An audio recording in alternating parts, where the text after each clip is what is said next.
Alors bonjour à tous, alors bienvenue dans cette nouvelle émission. Alors aujourd'hui, une petite entorse par rapport au focus habituel qui est sur le stock picking des actions cotées sur Euronext, puisque nous allons parler des actions chinoises. Alors investir dans des actions chinoises révèle un potentiel de croissance extraordinaire, mais pour autant révèle aussi des risques qui sont très souvent oubliés de la part des investisseurs. Alors si vous voulez investir dans des actions chinoises ou si vous avez déjà des actions chinoises, on va évoquer ici les risques associés qui sont souvent méconnus mais qui peuvent avoir énormément de conséquences sur vos portefeuilles.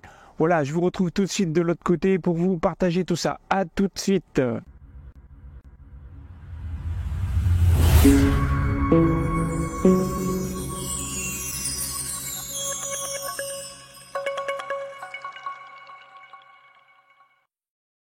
Alors les actions chinoises sont-elles risquées? Donc pour traiter cela dans cette vidéo, on va être amené à parler de la structure juridique des titres chinois qui sont cotés à l'étranger, donc en dehors de la Chine.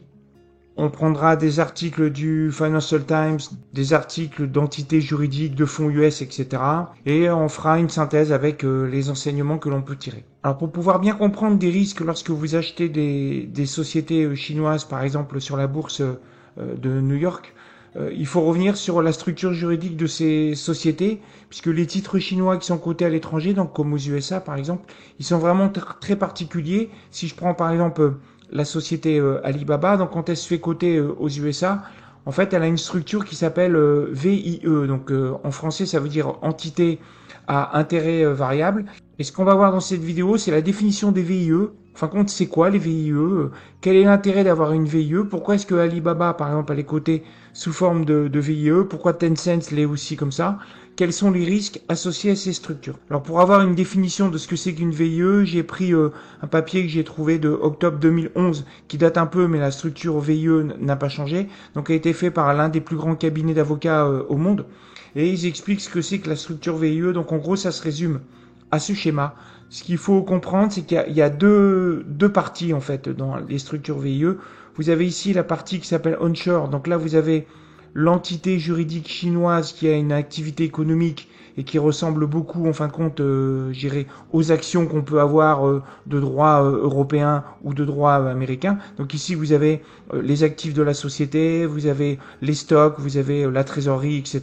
Donc là, vous avez vraiment la possession de la société si vous arrivez à rentrer ici. Et puis vous avez une structure qui s'appelle offshore, donc qui est souvent créée en fait dans les îles Caïmans, qui est donc des sociétés écrans qui permet aux investisseurs étrangers de pouvoir acheter en fin de compte ces structures offshore, alors qu'ils n'ont pas le droit d'acheter en fin de compte la structure onshore. Donc les étrangers peuvent uniquement se contenter de cette structure offshore. Et le lien entre les deux, entre la structure offshore et puis ces structures onshore, c'est qu'il y a un contrat en fin de compte qui permet de lier la performance économique de la structure onshore, donc quelque part la vraie société entre guillemets, à la structure écran, la société écran, qui a donc des actionnaires entre guillemets qui sont issus de la cotation. Alors pour avoir les raisons de pourquoi les VIE existent, j'ai pris un article qui est sur le site internet de GCI Investors, qui est donc un fonds américain. Cet article date de novembre 2020, mais il est tout à fait d'actualité. Donc eux, ce qu'ils disent, c'est que au sein de leur fonds, en fin de compte, ils mettront jamais en fait de sociétés chinoises, et ils expliquent pourquoi. Il y a deux raisons. La première, c'est l'intégrité de la comptabilité. Donc c'est pas l'objet de cette vidéo, donc je vais pas détailler plus que ça. Par contre, la deuxième raison qui leur font éviter les sociétés chinoises, c'est les fameuses structures juridiques VIE. Et ils disent que presque toutes les sociétés chinoises qui sont cotées et qui peuvent acheter en dehors de la Chine sont cotées via une structure VIE. Donc grâce à ces structures, en fin de compte, les investisseurs étrangers, donc généralement sans le savoir en fait, ils possèdent en réalité aucune partie de la société chinoise qui est sous-jacente. Souvenez-vous, on avait vu ça ici, les actionnaires entre guillemets de la société chinoise n'ont que des parts de la structure offshore, l'activité économique étant en onshore. Alors bien que cela puisse paraître ridicule, c'est malheureusement vrai. Les investisseurs qui achètent des actions des sociétés chinoises telles que JD, Alibaba, Tencent, etc. n'ont techniquement aucune propriété de l'entreprise sous-jacente. Alors pourquoi est-ce que vous avez donc des sociétés comme Tencent ou Alibaba qui ont donc créé des VIE? Pourquoi est-ce qu'ils n'ont pas directement admis leur part de capital à la bourse de New York par exemple? La raison est que selon la loi chinoise, en fait, la propriété étrangère dans certains secteurs, elle est interdite. Donc par conséquent, il est illégal pour les entreprises chinoises comme JD ou Alibaba d'avoir des actionnaires non chinois. Donc au cours des années 2000, alors que le moteur de la croissance chinoise commençait vraiment à se développer, les entreprises chinoises en pleine croissance scrutaient avec envie les énormes quantités de capitaux disponibles aux USA et voulaient y accéder. Et puis donc dans le même temps, vous avez les investisseurs américains et puis les entreprises de Wall Street qui scrutaient aussi avec envie les taux de croissance énormes et prometteuses de la Chine. On était là à ce moment-là dans les années 2000. Mais le souci, c'est que la loi chinoise interdit cela. Alors si je reprends le papier de Clifford, c'est mis ici, hein, l'intérêt de la société VIE, c'est que pour les investisseurs étrangers, il y a différents secteurs et qui sont classés selon 4 catégories. Il y a des secteurs où les investissements étrangers sont plutôt encouragés, sont juste permis, sont restreints ou sont interdits. Donc je reviens maintenant à l'article du fonds américain. Une structure a donc été développée pour contourner la loi chinoise, c'est donc la VIE. Donc il s'agit d'une structure en fait qui existe déjà depuis des décennies. C'est pas une structure qui a été créée spécifiquement par les Chinois, puisque ça existe déjà et notamment ça a été malheureusement utilisé par Enron pour pratiquer des manipulations comptables. Mais là c'est pas l'objet là de cet article. Ils disent que la structure VIE remplit le double objectif de permettre aux entreprises chinoises d'accéder aux capitaux occidentaux, donc typiquement en se faisant coter à New York, tout en permettant aux investisseurs occidentaux d'accéder aux actions chinoises. Le souci à ce moment-là, c'est qu'il y a un double message, c'est que la VIE dit aux régulateurs chinois que la société en question est toujours détenue à 100% par les ressortissants chinois, cette fameuse partie ici qui est toujours 100% détenue par des Chinois, mais en même temps, le deuxième discours, il dit que la même VIE, elle indique aux actionnaires occidentaux qu'ils possèdent en fait légitimement cette société chinoise, alors qu'en fin de compte, ils possèdent que la partie offshore. Donc si on prend l'exemple de la société Tencent, en fait, elle opère dans un secteur qui est sur la liste restreinte publiée par le gouvernement chinois. Donc Tencent ne peut pas vendre ses actions à des investisseurs non chinois, mais elle peut contourner cette loi en utilisant la structure VIE. Alors sans rentrer dans les détails, etc., mais vous avez la VIE qui fonctionne comme une société écran, comme on l'a vu, située dans les îles Caïmans, donc il n'y a pas d'entreprise réelle, il n'y a pas de bureau, il n'y a pas d'employés. Donc la fausse société Tencent, elle possède désormais comme seul actif, en fin de compte, les contrats et les accords. Et donc la fausse société Tencent, à ce moment-là, elle s'inscrit à la bourse de New York et vend des actions aux investisseurs sous le nom de Tencent, avec une sorte donc, je dirais, de confusion entre la structure juridique chinoise et la structure juridique en société écran. Alors quel est donc le problème en fin de compte de ces structures? Ok, mais en fait, en quoi ça pose problème de ne pas avoir réellement les actifs de la société? Il y a deux problèmes en fait. Le premier, c'est que la structure juridique VIE, elle est illégale selon la loi chinoise. Sans aller plus dans les détails qui sont mis ici, c'est que tout simplement le gouvernement chinois, il tolère le fait qu'il y a un montage juridique VIE qui est utilisé pour pouvoir faire coter les sociétés à l'étranger. Et le deuxième problème, c'est que les actionnaires ne sont pas propriétaires des actifs réels de l'entreprise chinoise, de sorte que ces actifs peuvent être confisqués sans avertissement ni compensation.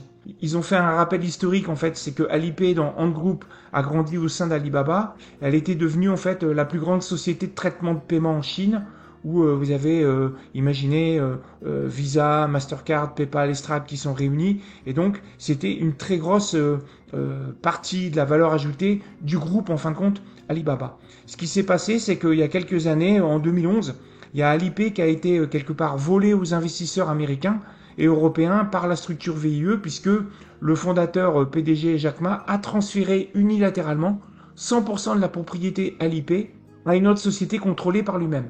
Donc si on regarde ce qui s'est passé ici, c'est que vous avez des actionnaires ici de Alibaba, donc on verra, il y avait Yahoo qui avait 43%, ils se sont retrouvés avec donc la société écran en possession, et ici il y a eu un tour de passe-passe en termes de périmètre, puisqu'il y a le fondateur Jack Ma qui a sorti en fin de compte de ce périmètre la société Alipay, et il l'a mis dans une structure qui est à lui. Et puis donc vous vous retrouvez ici avec l'actif économique de ça qui a fondu, mais aucun droit de regard sur ça, aucun vote possible en assemblée générale, puisqu'il n'y a pas d'assemblée générale. Et donc ça, c'est vraiment un problème. Yahoo a été l'un des premiers actionnaires à investir dans Alibaba VIE avec une participation de 43%. Et malgré cette transaction très importante, Yahoo n'a été mis au courant de la transaction que plusieurs mois plus tard.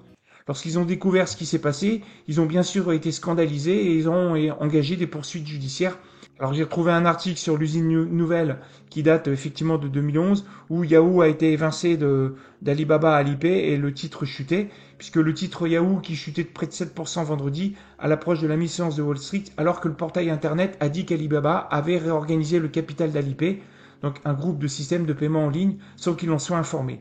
Bon voilà, donc ici on avait tous les topos entre j'irais Jack Ma qui disait mais si je les ai prévenus, Yahoo qui a dit bah non on n'a pas été prévenu. Enfin bref, toujours est-il que vous vous êtes retrouvé avec le périmètre qui a été modifié ici, avec une grosse partie de la valeur qui a donc été sortie, puis donc l'actionnaire à hauteur de 43% de la structure offshore qui s'est retrouvé devant le fait accompli de je décide, de je sors une grosse partie de la valeur.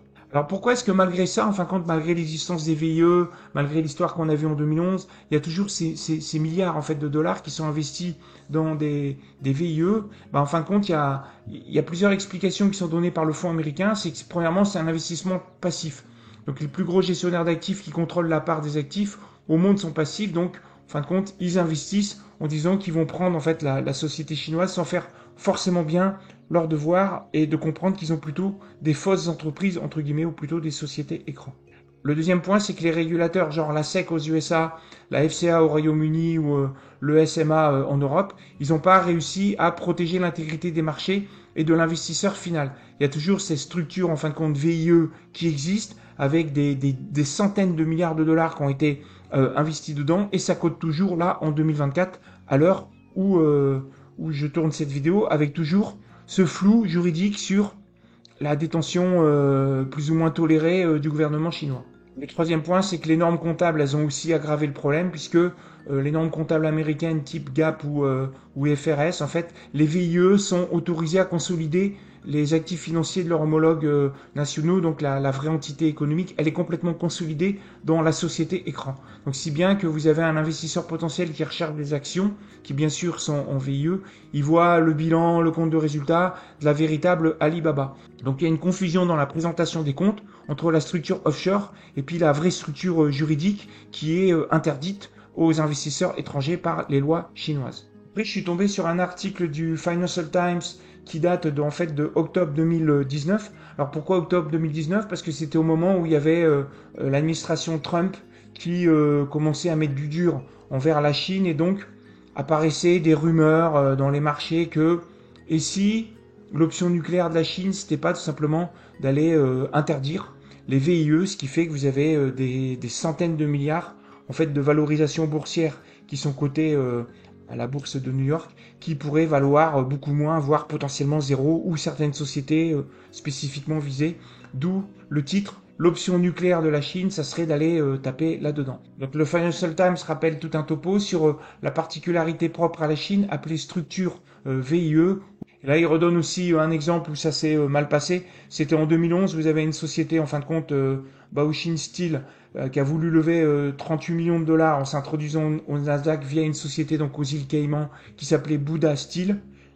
Et en fait, les autorités au dernier moment ont interdit en fait l'introduction en bourse et donc vous vous retrouvez avec la société Buddha Steel qui n'a pas pu se faire coter. On se pose donc la question de que se passerait-il si la Chine décidait soudainement par un timing miraculeux qu'il s'agissait d'un problème d'avoir les VIE? Est-ce que ça mettrait en péril les milliards de dollars d'épargne dont une grande partie est basée aux États-Unis? Bon, voilà, donc je voulais vous remontrer cet article du Financial Times parce que si en 2024 Donald Trump repasse au pouvoir aux États-Unis, il est possible que la guerre commerciale avec la Chine remette un petit peu de dur. Puis potentiellement, peut-être c'est des sujets qui vont revenir, ces structures VIE qui sont cotées sur les marchés.